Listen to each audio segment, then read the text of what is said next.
Assalamualaikum warahmatullahi wabarakatuh. Alas Roban merupakan sebuah hutan belantara yang terletak di Desa Sentul dan Desa Plelen, Kecamatan Gringsing, Kabupaten Batang. Di hutan ini, terdapat sebuah jalur yang dikenal angker sepanjang 54 km. Jalur ini merupakan bagian dari jalur Pantura yang menghubungkan antara kota Batang dengan kota Semarang yang membentang dengan melintasi hutan tersebut. Ada 3 jalur yang bisa dilewati, yaitu Jalan Sentul, Alas Roban jalur lingkar selatan, dan jalur utara. Jalanan yang menanjak dan berkelok, serta kepadatan kendaraan di saat arus mudik, sering kali menyebabkan kecelakaan di daerah tersebut.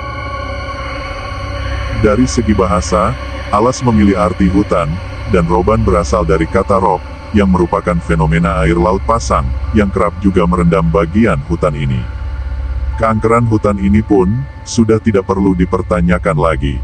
Mulai dari banyaknya penampakan kecelakaan, yang disebabkan oleh hal-hal gaib, dan faktor karena lokasi ini, pernah menjadi tempat pembuangan mayat, dari korban Petrus. Lantas, seperti apakah misteri alas roban ini? Simak video ini, dan selamat datang di channel Cerita Perjalanan.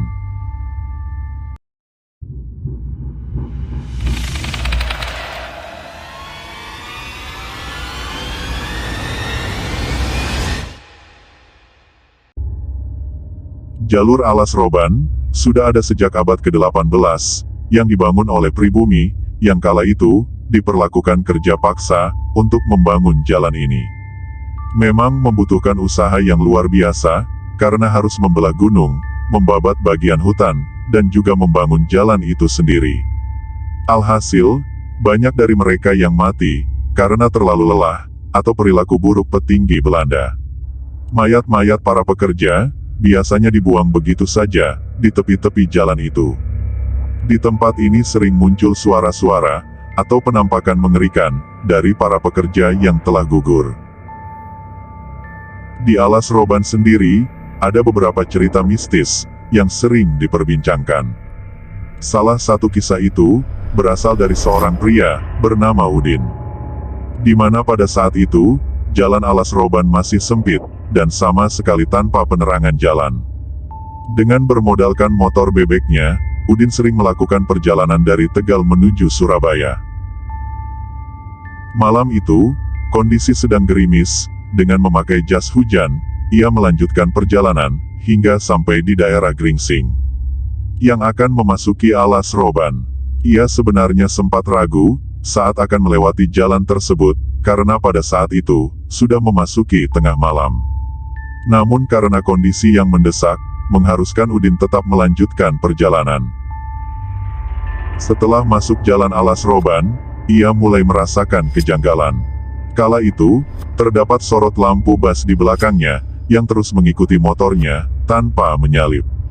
Sesekali ia memperlambat jalan motornya, dengan maksud akan lebih baik, jika ia yang mengikuti bis tersebut, lantaran cahaya dari bis tersebut, jauh lebih terang dari motornya. Namun anehnya, bas itu tidak juga mendahului. Ia juga mulai panik, saat ia melihat ke arah spion, ia sangat kaget, karena saat ia melihat ke spionnya, ternyata yang ada di belakangnya, bukanlah bus pada zaman itu, melainkan seperti bus zaman dahulu, dengan model seperti mobil kijang, yang terlihat sudah sangat tua, dan terlihat juga, bus itu seperti baru saja mengalami kecelakaan yang parah. Ia pun mulai panik, dan mempercepat laju kendaraannya. Namun tiba-tiba, bus tersebut mengejarnya, dengan kecepatan yang tinggi, seakan ingin menabrak motor Udin. Ia pun sempat pasrah, lantaran kecepatan maksimal motornya, tidak sepadan dengan kecepatan bus itu. Ia pun semakin panik, saat bus itu hanya beberapa meter di belakangnya. Namun anehnya, bus tersebut seperti menabrak, namun, seketika hilang tanpa jejak. Udin pun cukup lega, dan kemudian ia beristirahat, di daerah setelah Alas Roban. Ia juga menceritakan pengalamannya, ke masyarakat sekitar daerah itu. Kisah misteri Alas Roban selanjutnya, diambil dari seorang warga sekitar Alas Roban, yang bernama Tono. Ia menceritakan kejadian, yang terjadi pada 35 tahun yang lalu. Ketika itu, ia sedang ingin mencari kerbaunya, yang tiba-tiba lari dari halaman rumah.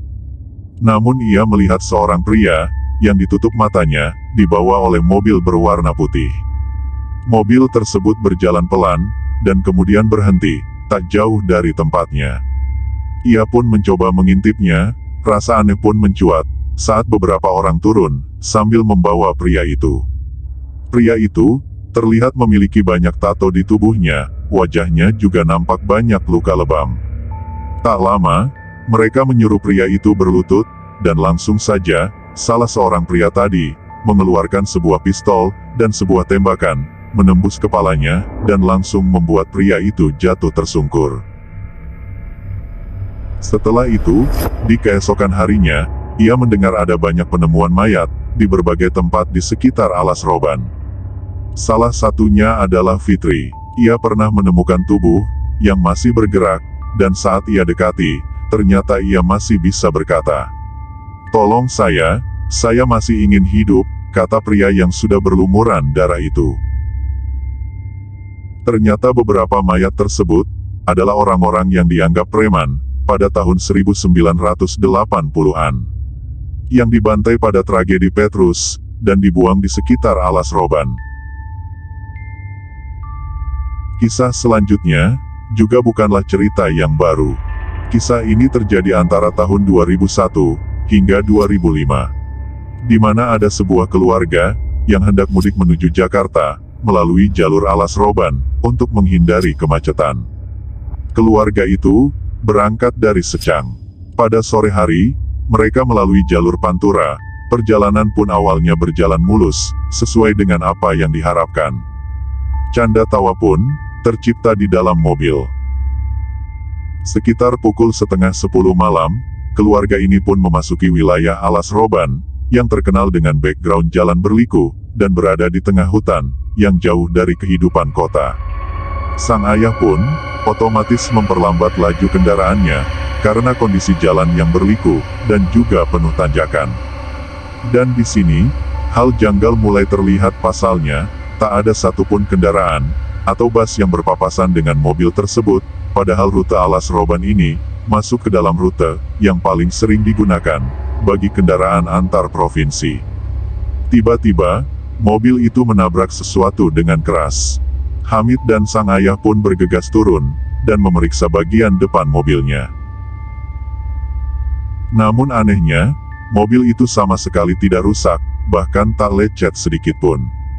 Padahal jika dirasakan, kerasnya benturan tadi, bisa saja menyebabkan bemper mobil menjadi penyok.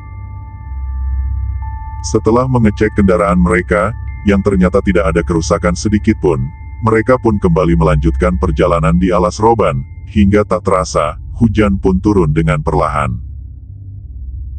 Tak lama sepercik cahaya muncul, dari kejauhan, yang ternyata itu adalah, sebuah warung pecel lele. Mereka pun memutuskan untuk turun, untuk menghilangkan ketegangan, yang telah dialami sebelumnya. Saat hendak turun dari mobil, Hamid tidak sengaja menyenggol sebuah pasak, yang menunjukkan KM, yang dengan jelas tertulis, angka 15. Saat mereka memasuki warung itu, kejanggalan pun terjadi, setelah adanya seorang wanita, yang tiba-tiba berdiri, di dekat pintu.